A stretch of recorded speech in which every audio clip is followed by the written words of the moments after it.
Welcome back to the channel. Just want to thank you guys for 1,000 subscribers and give you an update. It's probably going to be a couple weeks before we do any more dyno stuff. I got to schedule things. Also, I need parts to come in. The mill I ordered may be here next Friday. So I don't want to go back until I've got the big boy throttle body. I did my own version of that with what I could with hand tools. I've got a dual 52 on it now, and it pulls less vacuum. But it's not perfect, so I want to get the mill and do it right and make a 53 so I can do stock, my ported one, 52 and 53, see if there's any power difference on the top end,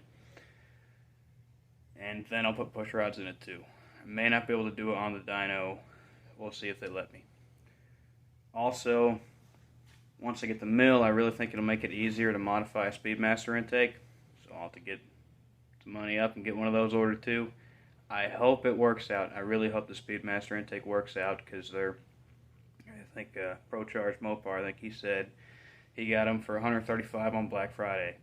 So right now, I think they're $240 like right now. And if all I got to do is put injector bosses in, it's not a big deal. That saves, it's $640, I'm sure, plus shipping from Hughes. So if it can save us that much money and make good power, then great. We're going to find out, but that's coming. That's probably a month away from being able to dyno it with that. I'll have to get everything, get it set up, get the injector bosses in, work all the bugs out. But it's all coming.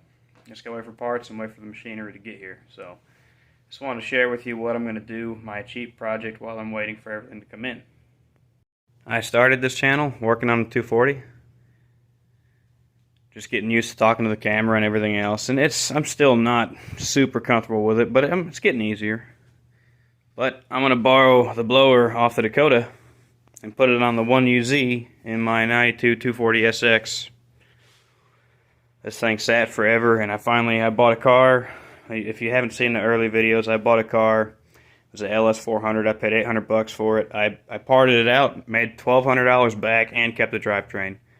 This thing's got a standalone transmission controller because it still has the A650E that came in that car. It's a 5-speed automatic. Eventually it'll go manual, but anyone that has one of these cars or that engine knows when you adapt it, the easiest thing's a CD09, but that's still thousands of dollars to get it converted over. You could do the KA24DE 5-speed. This car was automatic, so I just adapted everything and made it work. I don't want to go that route if I'm going to spend the money. I might as well just go CD09, but that's for another time. It's also got an ECU Masters. Yeah, ECU Masters EMU Black, a standalone engine management. And this is the 4-liter 1UZ. So, I'm going to take the intake apart. It's a 2-piece intake. Bolts right here. What sucks is where the throttle body is half and half where the case is split. So I got to get the intake off and gut it. And I'm going to take this piece of 3/16 aluminum. And I'm going to make a template.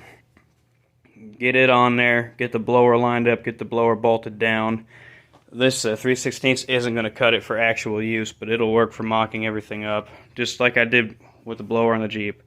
Just whatever I can do to get it on there, and then I'll work everything out after. So that's the plan for this thing. I really hope it'll fit under the hood. I'm 99% sure that the blower pulley won't. I really don't want to stick out of the hood. I can find another hood, but these things are getting harder and harder to get parts for locally. So I really don't want to cut a hole in the hood. I already cut this stuff out so I could close it and clear the throttle body. But I really don't want to put a hole all the way through, even though it would look cool as hell with the ribs of the blower sticking out of it. So this weekend, that's my plan. I'm going to try to see just how far I can get with this. It's not going to run. There's a lot of work I've got to do to get the belt around everything. I'm going to have to get rid of all this. I'll either have to put a thermostat in it somewhere else, or I'll just put a restrictor in it and just make it so I can put a hose over here, because I got to get this crap out of the way because the belt's got to come through. So I don't know exactly how it's going to work out, but I'm just going to go after it and see if I can't get it done. I can at least, by the end of the weekend, know what I need to order or what I need to figure out. Right now, I think all I need is a piece of aluminum thick enough to actually drill and tap to bolt the blower down to, and a crap ton of time cutting it out and drilling holes. I've already got the LT1 throttle body I had when this was on the Dakota. I'll probably use it for right now. The MU Black is capable of doing drive-by-wire, so I'll eventually get the GT500 throttle body if this all works out. I've also got to get a stock size pulley because I think stock size I read was like 3 inches, and that's like 2.4 or something. I don't want to just blow this thing up instantly. But that's what I'm going to do over the weekend because I don't have any parts for the Dakota. So I don't want you guys to panic thinking I'm bailing on the Dakota. I've just got to wait for my mill to get in and parts. And I don't sit very well. So this is what I'm going to do this weekend to keep me busy. As always, thank you for watching.